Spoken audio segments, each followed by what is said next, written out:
Itu kena stunting sejak kapan nih? Lahir lah. Dari lahir sampai sekarang masih dalam proses. Hana masih butuh uluran tangan, cerita Lisnawati asuh putrinya yang menderita stunting.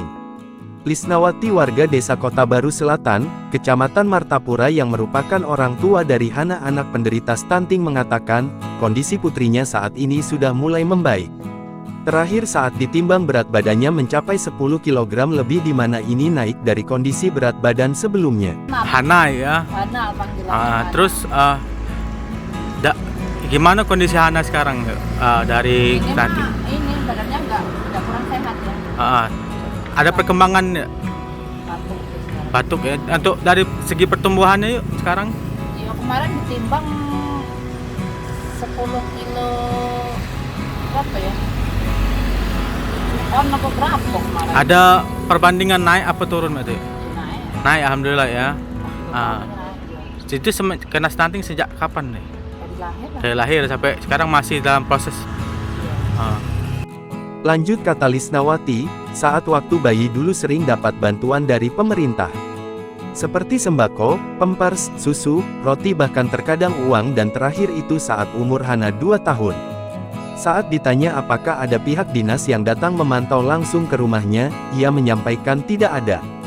Hanya ada yang pernah menghubunginya menanyakan dokter yang menangani waktu lahiran dahulu. Dari Pak Kapolres sembako. Sembako. Yang dari pemerintah dulu waktu kecil tuh? Kalau dulu masih kecil lah, duit itu lah. Duit ya. Sama ada cak makanan tambahan itu yang bergizi itu. Kalau masih bayi kate. Kate yang besar sekarang? Kalau bisa waktu berapa bulan itu dari kantor apa kemarin tuh, yo ada pampers, ya ada roti, ada berasnya itu telur, susu yang ampo itu yang nggak dijual belikannya itu. Ya khusus dari yang pemerintah lah. Dari rumah sakit apa apa itu. Selain itu yuk saat ini apa yang harapan dari pemerintah dari Ayu? Ya aku kepengennya ya harus dapat bantuan lah, apalagi ini kan harus operasi 1 kali lagi. Untuk yang khususnya itu ya? Iya. Untuk yang anusnya ya? Dibalikkan. Ada tak dari dinas atau puskes yang mantau terus tiap minggu, tiap bulan? Berarti ya? Ia juga berharap pemerintah Kabupaten Oku Timur dapat membantu biaya operasi Hana, pasalnya selain menderita stunting Hana ini juga tidak memiliki lubang anus dan membutuhkan operasi.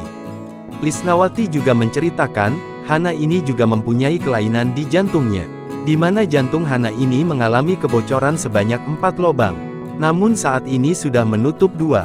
Menanggapi hal tersebut, Wakil Bupati Oku Timur HM Adi Nugraha Purnayuda, SH mengatakan, bahwa Hana ini kondisi sudah membaik karena berat badannya naik dan dalam kondisi sehat.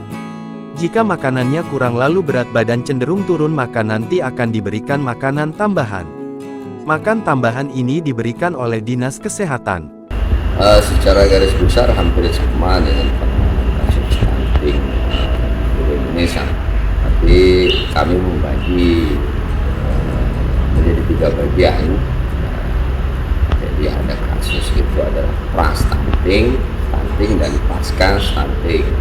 Pra artinya orang-orang yang kami deteksi atau ada peluang untuk menciptakan lahirnya anak stunting, calon pengantin, terus juga ibu hamil, ibu nifas, terus juga penanganan yang kedua adalah pada saat stunting hampir sama penanganannya, rujuk mereka kepada rumah sakit puskesmas yang bisa diambil tindakan lebih lanjut. Nah, yang terakhir adalah ketika pasca stunting, mereka yang sudah dinyatakan anaknya lolos atau sembuh dari stunting tetap harus kita kasih pengawasan agar anak-anak itu tidak kembali menjadi stunting. Pada kesempatan ini juga, Yuda menyampaikan bahwa program pengentasan stunting di pemerintah Kabupaten Oku Timur dibagi menjadi 3 tahap yakni pra-stunting, stunting dan pasca stunting. Untuk pra-stunting dilakukan program penyuluhan tentang peningkatan gizi terhadap remaja, calon pengantin, ibu hamil, ibu menyusui dan ibu nifas. Serta dilakukan juga pendampingan terhadap bayi dan balita, ibu hamil dan remaja yang beresiko stunting. Lalu lanjut kata Yuda, pemerintah juga melakukan pemberian makanan tambahan PMT lokal seperti makanan yang banyak mengandung protein hewani. Hal ini untuk meningkatkan asupan gizi bagi anak yang menderita stunting. Kemudian pada tahap pasca stunting, pemerintah melakukan pemantauan serta pendampingan dan penyuluhan kepada penderita stunting agar tidak kembali terulang lagi stunting. Jangan lupa subscribe, share, komen, dan like ya.